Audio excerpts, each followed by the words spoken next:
Who can name for me the one all-abiding, all-powerful force in the world? Crank, chronic, bud, buddage. Doobie. Take a toke of tea stick, take a toke of tea stick. Sticky stuff. J. Do you want to smoke a J? Paparazzi's got you forget the word no. Hay sticks? Goof butts? That mug's wound up like an 8-day clock. One too many giggle sticks. Oregano. Wacky tobacco. I can't have you telling the cops where you get your stagger leaf. Sensimilla. You better cool off on the muggles there. Hot hay mooters. She's now a hot hay hussy. That was half a J of good moody you just wasted. Pass me the Mickey Dolans. Don't bogart that Dolans. Mary Jane. That's my Mary Jane. You don't own the Mary Jane. The Mary Jane owns you. And evil.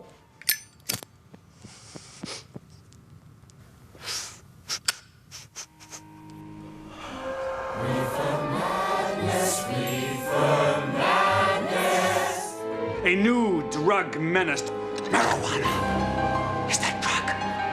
A violent narcotic, an unspeakable scourge. The real, public enemy, #1. Reefer Madness. Reefer Madness.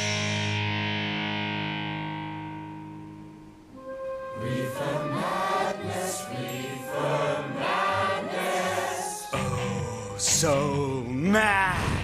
Shut up, shut up! You'd have to be a little mad to take a really bad 1930s anti-marijuana propaganda film and turn it into a musical, and then give it its world premiere at the renowned Sundance Film Festival? Let the madness begin.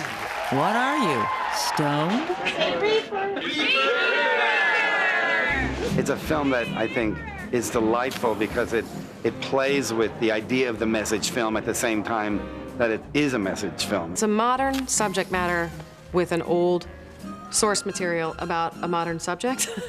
Reefer Madness is a heartfelt story about addiction. It's like Fiddler on the Roof for the crack generation. I Never Inhaled. It's about a man who comes to town, a town full of strangers, kind of like, you know, the Music Man, and he sets up a film projector in front of a bunch of PTA types. He scares the hell out of them. And within the movie, we have Jimmy and Mary, who are just the perfect kids, and all's going well until Jimmy gets caught up in the wrong side of town with the wrong people. You like brownies? This is probably the most realistic portrayal of marijuana usage that cinema has ever seen. It's 420. Do you know where your children are? Many people think the original Reefer Madness was made by the government. Not true. It was financed by a church group in 1936 as a warning guide to parents. The original title was Tell Your Children. When the reefer hit your lips, you were just, you were uncontrollable. Not long after, exploitation filmmaker Dwayne Esper got his hands on it. Blake Lester.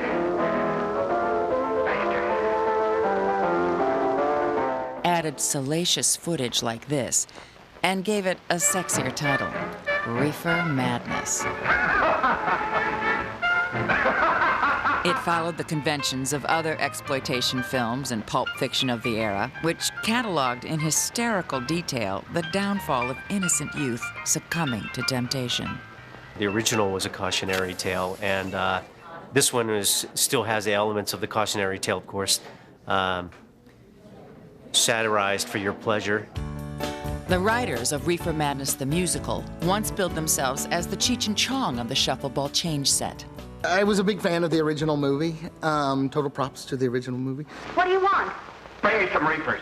It always made me laugh. And then I listened to Dan and Kevin warbling away on the demo track, which didn't make me laugh, made me cry. But I thought, God, if real singers were singing that. And soon there were. In 1998, Reefer Madness the musical opened in a tiny theater in Los Angeles. Our source material was a $2 movie in which when someone slammed the door, the whole set shook. We were kind of Mickey and Judy, hey, my mom's got some curtains, and let's put on a show in the barn. After a nearly 2-year run and dozens of awards, the show moved to New York.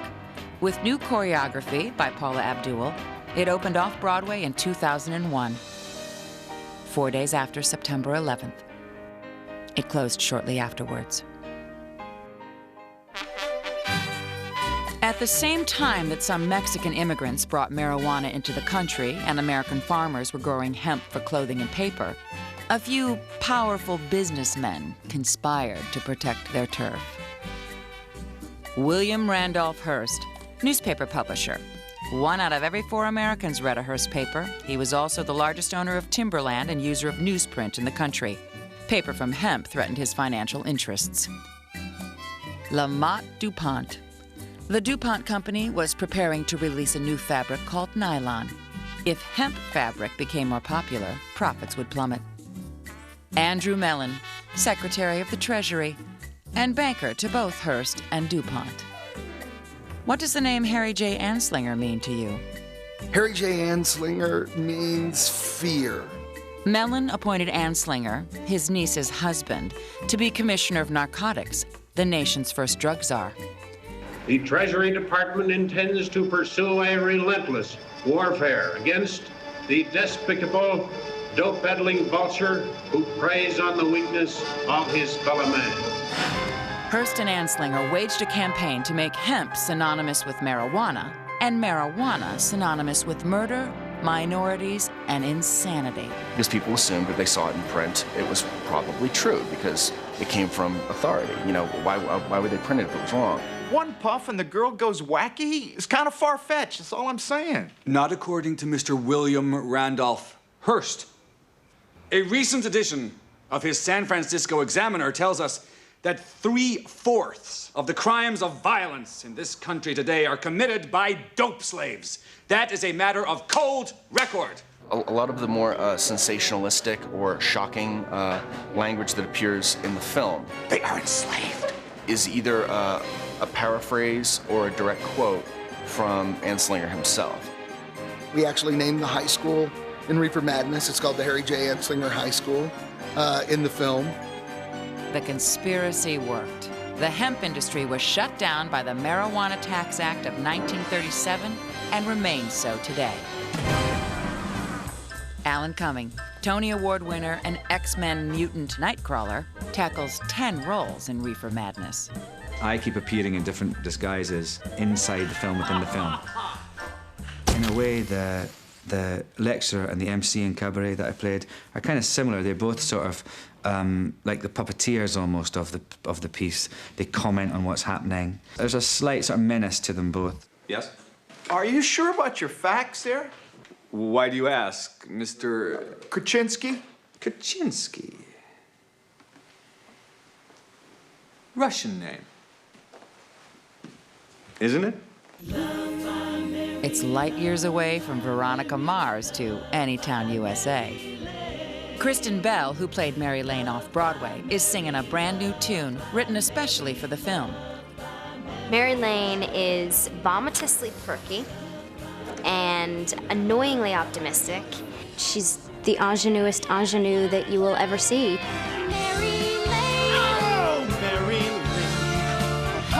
But when she does come in contact with the reefer, apparently the real Mary comes out. Hold on! This isn't that reefer I've read about, is it? Oh no, this is a special cigarette.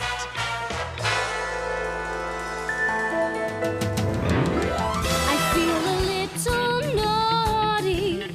Baby, I'll help you relax. Just call me marijuana. Wow, that's how a musical number's supposed to be. This man's a boy. Christian Campbell has been starring as 16-year-old Jimmy Harper in every production of Reefer Madness since 1998. I'll be playing this until I'm 50 years old. Christian Campbell is the role of Jimmy Harper, all-American boy. Don't do drugs.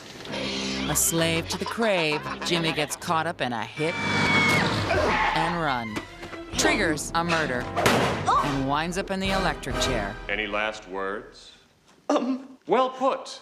All the switch. So that's what reefer does to you. Reefer kills. Stirring the pot of Campbell's soup, Sister Neve Campbell. Yeah, Neve and I working together. Of course, we don't act together in it, but we are in a scene together.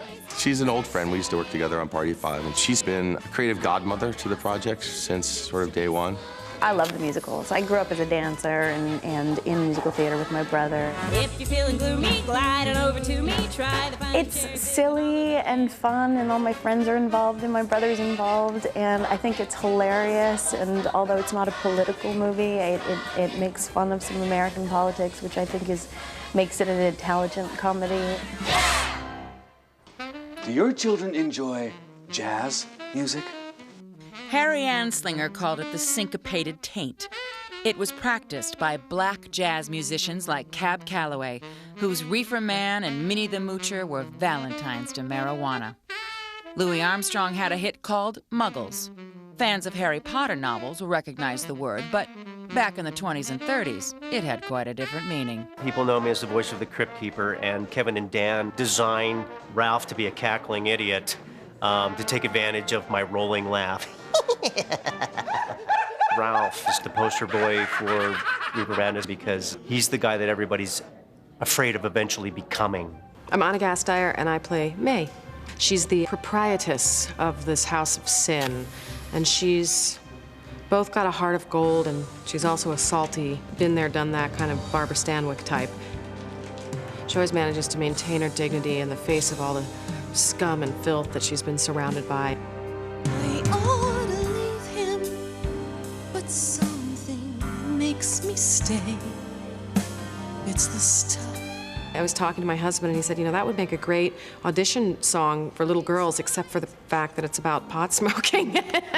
From a producer to a procurer. Has tricks. My name is Stephen Weber, and I'm playing Jack, the Reefer Den dope pusher. I'm the best-looking character in the piece. Seen the funny papers. He doesn't actually partake in the contraband weed, so while they're all going to hell, I retain my spiffiness. Weber also trips the light fantastic with Neve Campbell, a classically trained dancer. We do a real erotic pas de deux. And all I had to do was basically stand there and pose while she twirled around me and put her legs over her head and my head and everybody else's head and looked gorgeous. Well, I was basically like a pillar. I was a support beam for her. What a night. I was in more laps than a napkin. Sally, she's the reefer slut, and she has an insatiable appetite for reefer, cannot get enough of it. How tall are you anyway? Oh, yeah, 5 feet 9 inches. Let's forget the 5 feet and concentrate on the 9 inches. I sort of act from my crotch, I would say. My parents are going to be so proud. It is Sally who seduces Jimmy into smoking reefer. Come on, Jimmy, suck it down for Sally. Come on, Jimmy, suck it down for Sally. And if it's true that Jesus saves, this guy has quite a cross to bear. I got a new God now. My name is Bob Torti, and I play Jesus Christ. Listen to Jesus, Jimmy. Just say no to the marijuana. Listen to Jesus, Jimmy. This comes straight from the Madonna. It's Tom Jones. It's Jesus in Vegas, Club Celestial.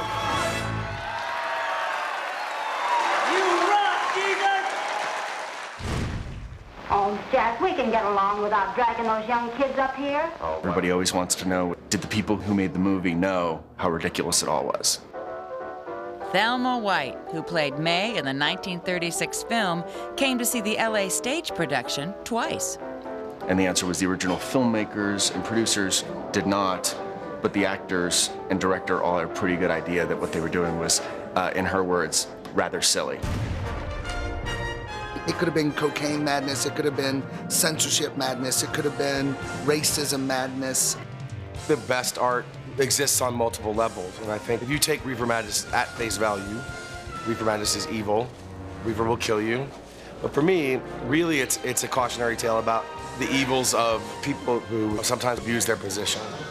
I see things that are in Reefer Madness reflected in the world around me. Somehow, in our country, it's become unpatriotic to question, to raise your voice. But I think we're also just a big musical comedy. You've got singing clams, people. You don't get that at other networks. Reefer Madness premieres Saturday, April 16th at 8, 10, and midnight, only on Showtime. That's probably the way the play ends. Who doth teach the torches how to burn real bright?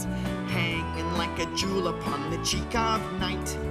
Hark, what light through yonder window breaks here? Will the future spouses put a plague on both our houses if we're